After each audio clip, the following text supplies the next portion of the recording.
മോളെ മമ്മിയോടെ? മമ്മി മുറിയിലുണ്ട്. പെട്ടെന്ന് താഴേക്ക് ഇറങ്ങി വരാൻ പറ.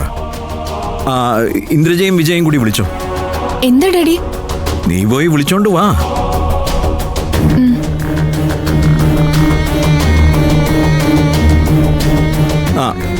സൂര്യ, സൂര്യ,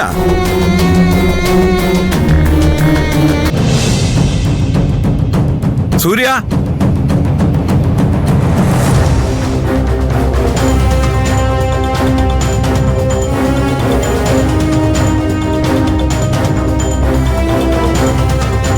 എന്താ നിക്ക്.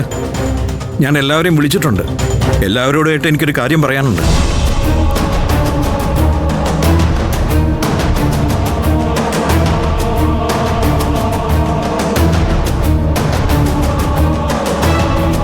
എന്താ വിളിച്ചേ?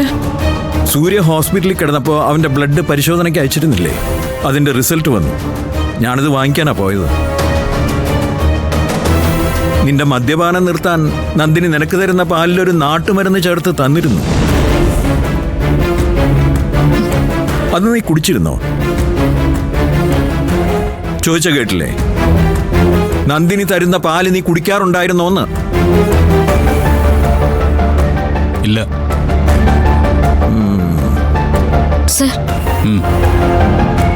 ഇയാൾക്ക് വിഷമാവണ്ടെന്ന് കരുതി ഞാനത് കയ്യിൽ വാങ്ങിച്ചിരുന്നു. ഞാനത് കളയാണ് ചെയ്തത്. പത്മ കേട്ടല്ലോ. നന്ദിനിയാണ് സൂര്യയെ കൊല്ലാൻ ശ്രമിച്ചതെന്ന് പറഞ്ഞതിനുള്ള ഉത്തരവാണ് സൂര്യ ഇപ്പൊ പറഞ്ഞത്. എന്താ നിങ്ങളുടെ ഉദ്ദേശം? ഏതോ ഒരു റിപ്പോർട്ടിന്റെ പേരിൽ എല്ലാരെയും വിളിച്ചു വരുത്തി വീണ്ടും ഒരു ചോദ്യം ചെയ്യലാണോ? ചോദ്യം ചെയ്യൽ തന്നെയാണ്. സൂര്യ ഹോസ്പിറ്റലിൽ നിന്ന് വന്ന ദിവസം ഇവിടെ വലിയൊരു ബഹളം നടന്നു. ഇന്ദ്രജയും വിജയകുമാറും വീട് വിട്ടു പോകാൻ ഒരുങ്ങി. അതിന്റെ കാരണം എന്തായിരുന്നു? സൂര്യക്ക് ആരോ പോയ്സൺ കൊടുത്തെന്ന് ഞാൻ പറഞ്ഞത്. നിങ്ങൾ പറഞ്ഞ സത്യമല്ലേ? ഞാൻ പറഞ്ഞത് സത്യമാണ്. ഈ റിപ്പോർട്ടിലുള്ളതും സത്യമാണ്. ഇതാ വായിച്ചു നോക്ക്.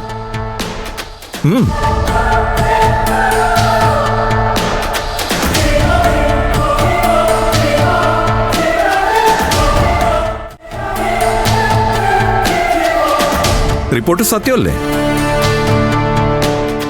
സൂര്യയുടെ ശരീരത്തിൽ നാട്ടുമരുന്നിന്റെ സാന്നിധ്യം ഇല്ല. പക്ഷേ മറ്റൊരു പോയ്സൺ സൂര്യയുടെ ശരീരത്തിൽ കലർന്നിട്ടുണ്ട്. അപ്പൊ അതാരാ കൊടുത്തത്?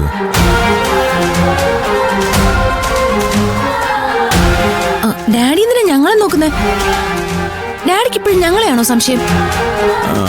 ഇന്ദ്രജ, ഇതൊരു സീരിയസ് വിഷയമാണ്. സൂര്യയുടെ ശരീരത്തിൽ അങ്ങനെ ഒരു വിഷാംശം കടന്നു ചെന്നിട്ടുണ്ടെങ്കിൽ അതിന് കാരണക്കാരായവരെ കണ്ടുപിടിക്കുക തന്നെ വേണം.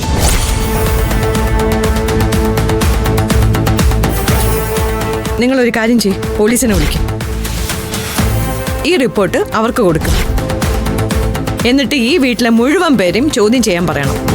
എനിക്ക് ഇതിന്റെ ഉത്തരം കണ്ടെത്തിയേ പറ്റൂ. വേണ്ട, എന്നെ ബോധിപ്പിക്കാൻ വേണ്ടി ആരും ഒരു അന്വേഷണം നടത്തണ്ട. സൂര്യ, വേണ്ട അച്ഛാ.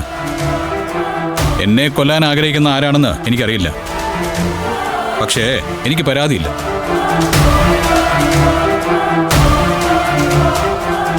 എന്നും കുടുംബത്തിലെ തലതെറിച്ചവനാണല്ലോ ഞാൻ. കുടുംബത്തിലെ ശാപമായ ഒരുത്തിനെ കൊല്ലാൻ എല്ലാവർക്കും അവകാശമുണ്ട്. ഈ റിപ്പോർട്ട് അച്ഛൻ കയ്യിൽ വെച്ചോ. ചിലപ്പോ കുറച്ച് നാൾ കഴിഞ്ഞ് വേണ്ടി വരും.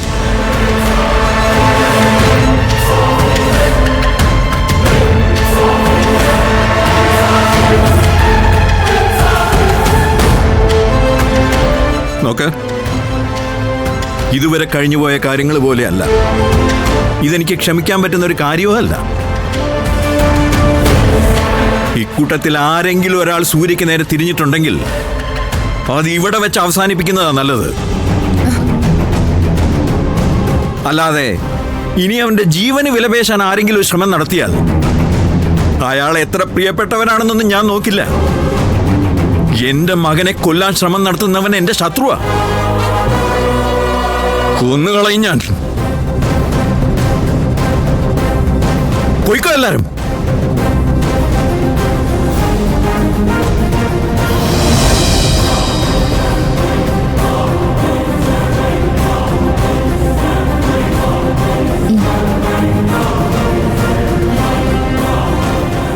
സർ, ഇവിടെ ആരെങ്കിലും അങ്ങനെ ചെയ്യോ? എനിക്ക് തോന്നുന്നില്ല. രാജവെമ്പാലയ്ക്ക് വിഷമുണ്ടോ ഇല്ലയോ എന്നുള്ള കാര്യത്തിൽ തർക്കം വേണ്ട മോളെ. ഈ റിപ്പോർട്ട് എൻ്റെ കയ്യിൽ തന്നെ ഉണ്ടാവും. ഞാനിത് കണ്ടുപിടിച്ചിരിക്കും അധികം വൈകാതെ.